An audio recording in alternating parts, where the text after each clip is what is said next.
selamat siang teman-teman KSHI. Hari ini kita kedatangan tamu yang sangat istimewa. Saya rasa udah tidak asing lagi ya bagi hairdresser di Indonesia. Ini anak muda yang luar biasa sekali kalau dibilang di bidang hairdressing. Sebagai penata rambut, kayaknya semua salon kenal dia dah. Ya. Dan hari ini kita mau gali sedikit tentang sejarahnya tamu guest star kita ini. Dan kita mau tahu details-details yang biasanya orang tidak ketahui ya. Oke, kita undang guest star kita untuk hari ini adalah Mas Wisnu Gandara. Mas Wisnu boleh Halo. Siap, kenalkan diri ya Mas. Ya. Oke. Halo teman-teman KSHI semua. Senang sekali bisa bertemu dengan teman-teman semua. Terima kasih juga untuk Pak Daniel untuk waktunya. Mudah-mudahan pertemuan kali ini kita bisa menginspirasi teman-teman KSHI semua agar semuanya bisa mendapat insight yang bagus ya.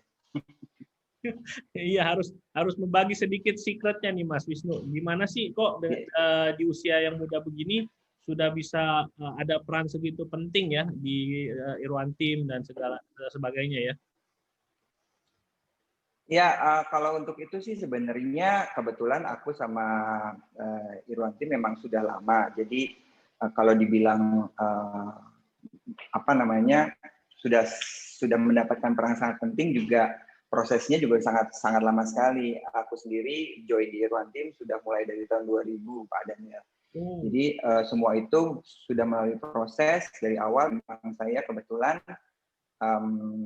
sangat concern di bidang edukasi dan juga tentang seni tata rambut. Jadi kebetulan cocok juga sampai akhirnya diberi kepercayaan penuh dari Pak Irwan sendiri untuk bisa mengorganisir seluruh karyawan Irwantim Hair Design di bidang khususnya untuk skill-nya ya, skill update-nya. Di sini saya bertanggung jawab untuk mengupdate sesuatu yang baru, mulai dari cutting, mulai dari coloring, perming, pokoknya semua sesuatu yang baru untuk itu semua saya ada tanggung jawab di situ, juga untuk masalah pengembangan di skill management di setiap hairdresser di Irwantim Hair Design. Jadi sebenarnya prosesnya udah sangat lama sih Pak Daniel. Dan prinsipnya sih sangat simpel ya, dimana saya yakin setiap orang sudah tahu dimana tagline-nya adalah never stop learning. Itu sebenarnya sudah sangat saya pegang dari awal gitu. Jadi sampai sekarang pun ya saya nggak berhenti untuk belajar gitu. Jadi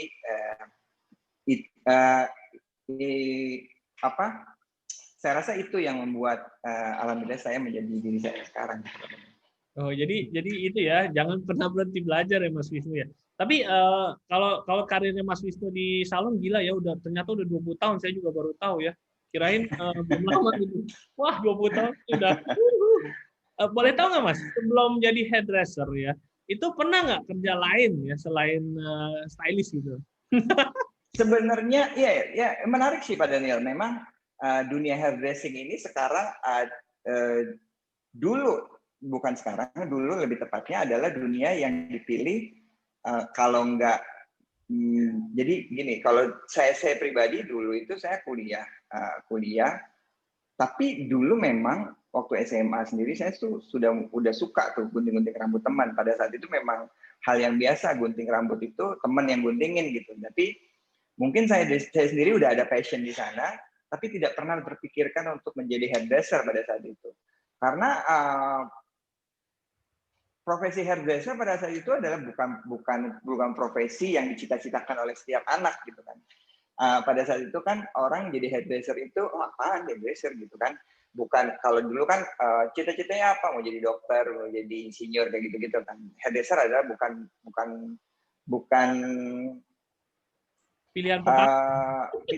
pilihan utama gitu untuk menjadi cita-cita gitu. Nah, waktu itu saya sebenarnya belum pernah kerja di mana, tapi waktu itu saya kuliah.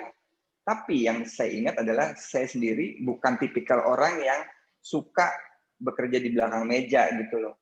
saya tipikal orang yang sesuatu tuh skillful gitu. Dari dulu suka ngeband, saya suka segala sesuatu yang berbau skill. Nah, waktu kuliah pun saya juga nggak terlalu intuit di kuliah ya. Saya juga waktu itu saya ingat banget waktu lulus kuliah, waktu lulus SMA pun mau kuliah di mana ya, nggak ngerti gitu, nggak tahu apa. Bahkan waktu saya milih ke universitas yang saya pilih pada saat itu tuh alasannya tuh nggak jelas gitu Pak. Saya nggak tahu mau ngapain, sampai suatu saat teman saya ngomongin, kuliah di situ aja, emang kenapa? Ceweknya cantik-cantik. Oh ya udah. Jadi alasannya cuma gitu aja gitu. Sama ya, saya juga. Jadi memang. Nah, jadi pada saat itu saya juga nggak ada passion sebenarnya di kuliah waktu itu. Sampai akhirnya pada saat itu sempat maksudnya kuliah nggak benar, bukannya kuliah malah ngeband, terus sempat narkoba bahkan waktu itu. Jadi saya sampai ada satu titik, kayaknya gue nggak bener nih, aku harus mikirin sesuatu ke depan, saya mau ngapain gitu kan. Sampai waktu itu saya mutusin untuk berhenti kuliah, bukan berhenti kuliah, waktu itu cuti kuliah, dan kebetulan saya punya teman, dia kerja di salon. Waktu itu saya ngelihat dia, kayaknya asik juga ya. Dulu gue suka nih gunting-guntingin teman gitu kan. Dia berbagi ini, enak loh kerja di salon gini. Sampai akhirnya oke deh. Aku itu sempat sekolah tuh sempat sekolah untuk mengisi waktu sebenarnya, Jadi waktu itu aku berhenti atau cuti kuliah tuh maksudnya pertama untuk udah deh memutus mata rantai pertemanan yang bandel-bandel tadi kan.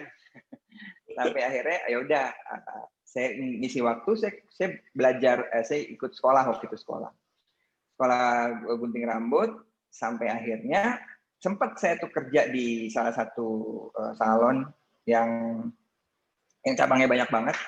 Waktu itu sampai akhirnya ya udah ada satu momen saya melamar di Irwantin Hair Design dan alhamdulillah terima. Jadi kalau waktu itu pernah kerja selama 9 bulan kalau nggak salah, nggak lama. Itu juga tujuan aku cuma untuk melatih aja. Meskipun pada saat itu sekolah yang aku ikuti juga bukan sekolah yang gimana-gimana, bahkan standarnya pun bukan standar yang saya terima sekarang di Irwantin gitu Pak. Oh, oke. Jadi menarik adalah, nah ternyata pas setelah saya kerja sudah bisa kerja, bahkan saya nggak terusin kuliah lagi. Karena pada saat itu saya berpikir, saya pernah dengar gitu ada orang ngomong, ya pekerjaan kamu adalah yang bagus buat kamu adalah yang kamu suka. Dan pada saat itu aku suka banget kerja di dunia hairdressing, dan ya udah akhirnya pun aku nggak nerusin lagi kuliah sampai aku terusin sampai sekarang gitu loh.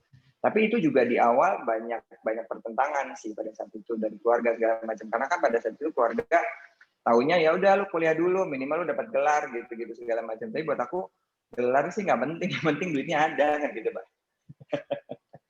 Iya betul ya, kata orang-orang nih, passion itu penting ya Mas ya. Jadi iya betul. Ini pasti bisa sukses lah ya, pasti di bidang apapun. Saya sih lebih percaya itu Pak Adam ya. Ya, jadi ternyata perjalanan Mas Wisnu juga banyak pertentangan ya awalnya, dan banyak Pak, banyak. Waktu itu begini, saya ada cerita. Waktu itu saya sempat pas sudah mulai kerja di Irwantin, saya ingat Pak Irwan itu kan adalah tipikal owner yang sangat support karyawannya. Jadi iya, betul. Saat itu ada perlombaan tingkat nasional.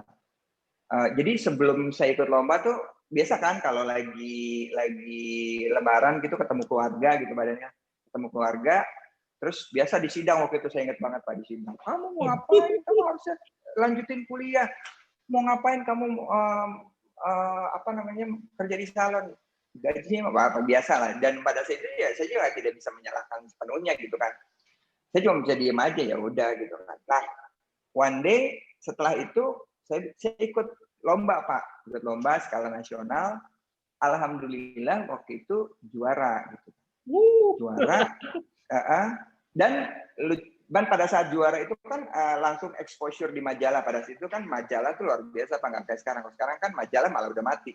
Kalau dulu tuh media sosial tuh nggak ada, adanya adalah media majalah. Jadi pada saat itu exposure itu sangat luar biasa. Sampai akhirnya Lebaran berikutnya kita ketemu lagi, terus mereka langsung ngomong gini, ya Wisnu tuh sekarang masuk majalah gini-gini terkenal gini-gini, makanya tuh kalau di orang yang sama tuh ngomongnya begitu gitu. Di orang yang sama pada saat tahun sebelumnya nyala-nyala saya gitu, tapi tahun berikutnya lagi wah tuh lihat kayak sekarang dia masuk majalah terkenal bla bla bla bla bla. Nah, ya alhamdulillah itu adalah titik dari buat saya bahwa ternyata sepertinya saya bisa ya mengembangkan diri di dunia ini gitu, Pak. Mantap. Dan saya rasa duitnya juga nggak kalah sama orang yang kerja di kantor sekarang ya. Ya makanya sekarang gini loh, Mas. Saya juga kalau sekarang sudah mulai ada, maksudnya bibit-bibit yang karena memang secara finansial ternyata dunia hairdresser itu bisa loh melebihi so-called penghasilan sarjana, penghasilan dokter bahkan gitu loh. Tapi kan memang jalannya berbeda-beda gitu kan. Ada yang salon bagus sama salon medium sama bawah. Nah, sebenarnya semua itu peluangnya menurut saya sama, Pak. Semua kita mulai dari nol dan mulai dari bawah. Tinggal personal kita aja yang kita sendiri mau menanamkan ke diri kita sendiri mau maju apa enggak gitu aja sih, Pak. Iya, jadi motivasi diri sendiri itu sangat penting ya Mas Wisnu ya. Boleh nggak kira-kira bagi sedikit tips ya untuk hairdresser muda atau yang baru mau masuk ke bidang ini, kira-kira apa sih yang bakal bikin mereka bisa sukses? Mungkin traits kayak apa lah gitu. Pertama sih passion yang dari kita bahas di awal ya Pak Daniel. Passionnya tuh harus benar-benar kita di situ. Karena dunia hairdresser itu bukan dunia 1+1=2. Bisa saja 1+1=2, tapi duanya 2+2 ini ya itu bisa macam-macam. Karena dunia hairdressing itu teori itu cuma bobotnya adalah 20%, 30% maksimal. Sisanya adalah skill, praktek kita. Nah, pertama itu dulu yang harus kita tanamkan bahwa passionnya kita benar-benar di sini. Yang kedua adalah jangan pernah berhenti untuk belajar, gitu loh. Jangan pernah berhenti untuk belajar, terus perbaiki diri, dan memang nggak ada batasnya Pak Daniel. Kadang-kadang orang pada saat misalnya gini, saya udah sekolah di sana, terus setelah itu udah puas gitu loh, nggak belajar lagi. Belajar itu nggak cuma sekali gitu, belajar itu terus menerus, dan karena tren itu kan juga berjalan gitu kan. Dan insight atau input dari mana-mana itu penting, karena balik lagi ini kan bukan 1+1=2, duanya gue sama duanya Pak Daniel bisa berbeda, sama-sama gunting bob tapi bobnya bisa berbeda. Nah, itu maksud saya gitu. Mungkin step-stepnya mirip-mirip, tapi karena tangannya beda, hasilnya bisa jadi berbeda. Nah, itu yang harus lebih dikembangkan gitu. Lalu yang kedua tadi nggak pernah berhenti belajar, dan dan saya sendiri sih akan mencari tempat yang tepat untuk bernaung ya, karena gini Pak Daniel. Kita nggak bisa pungkiri bahwa masih banyak juga salon-salon yang ownernya somehow tidak mensupport karyawannya untuk maju gitu loh. Jadi ya udah, pada saat pertama kali kamu ngelamar di sana, kerja di sana, tapi nggak ada jenjang karir gitu loh. Nah, dari situ juga agak problem. Ada karyawan yang dia pengen maju tapi ownernya nggak menyediakan. Ada ownernya yang menyediakan edukasi tapi karyawannya yang males. Nah, itu penting menurut saya. Makanya saya bilang harus di tempat yang sesuai ya. Betul. Kalau kita mau maju ya misalnya gini, kalau mau maju saya pernah bahas bahwa kamu bisa mulai dari OB gitu. Tapi kalau kamu mau mulai dari OB, tapi ternyata tempat kamu bekerja tidak mensupport itu, ya kamu akan terus menjadi OB kan gitu Pak. Ya, Akhirnya susah untuk stay di satu salon karena dia harus keluar dulu untuk ke salon lain biar dia naik pangkat. Itu pun kalau dia belajar. Tapi prinsipnya sih kalau kamu pinter pasti banyak orang yang menampung kan gitu. Jadi sebenarnya tipsnya sih simpel aja Pak, cuman ngerjain yang nggak semua orang mau.